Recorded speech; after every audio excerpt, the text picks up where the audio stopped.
گناہ کبیرہ کے لیے توبہ کرنی چاہیے، کیا توبہ ہی کافی ہے؟ توبہ کا مطلب لوگ نہیں سمجھتے. توبہ کا مطلب یہ نہیں کہ آپ نے توبہ کا لفظ اختیار کر لیا، اس کا مطلب آپ گناہ چھوڑ دیں. توبہ کا مطلب ہے آپ نے اصل بات کی طرف رجوع کر لیا، اپنی اصلاح کر لی. تو اسی کو قرآن مجید نے بیان کیا ہے، 3 بڑے گناہوں کا ذکر کر کے یہ کہا ہے کہ الا من تاب و آمن و عمل عملا صالحا، یعنی پھر اللہ کی گرفت سے وہی لوگ بچیں گے کہ جو توبہ کریں، رجوع کر لیں، اس چیز کو چھوڑ دیں. ایک بات پھر یہ کہ اپنے ایمان کو زندہ کریں. اس کی وجہ یہ ہے کہ جب آپ اتنے کبیرہ گناہوں کا ارتکاب کرتے ہیں تو جیسے کہ حضور نے فرمایا ہے اس وقت ایمان کی حقیقت آپ کے وجود سے منفک ہو جاتی ہے.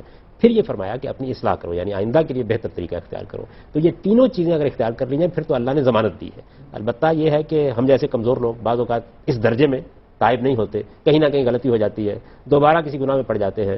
ان کے بارے میں یہ توقع ہے کہ اگر وہ توبہ استغفار کرتے رہیں گے تو اللہ کی رحمت ان کا احاطہ کر لے. لیکن اس میں ایسے بھی تو گناہ ہوتے ہیں نا جو دوسرے لوگوں کے ساتھ ہو جاتے ہیں. جب آپ نے کسی کے ساتھ زیادتی کی، کسی کا مال ہڑپ کر لیا، کسی کی زمین پہ قبضہ کر لیا یا کسی کا دل دکھایا، تو اس میں تو توبہ کے علاوہ بھی اس آدمی سے بھی ضروری ہے نا کہ آپ آپ کو اصلاح کا ہے، وہ یہی چیز ہے، تلافی کرنی پڑے گی آپ کو. یہ نہیں ہو سکتا کہ آپ نے کسی کے مال پر قبضہ کر رکھا ہے، وہ تو آپ دینے کے لیے تیار نہیں ہے اور آپ کہتے ہیں میں نے توبہ کر لی. واپس کیجئے. آپ نے ملاوٹ کی ہے، آپ نے کم تولا ہے، آپ نے دوسرے کو نقصان پہنچایا ہے، آپ نے کسی کے پلاٹ پر قبضہ کر لیا ہے، آپ نے کسی کی جائیداد ہتھیا لی ہے، آپ نے کسی یتیم کا مال اس کو نہیں دیا، تو یہ کوئی معمولی درجے کے گناہ نہیں ہے، یہ کبیرہ گناہ ہے.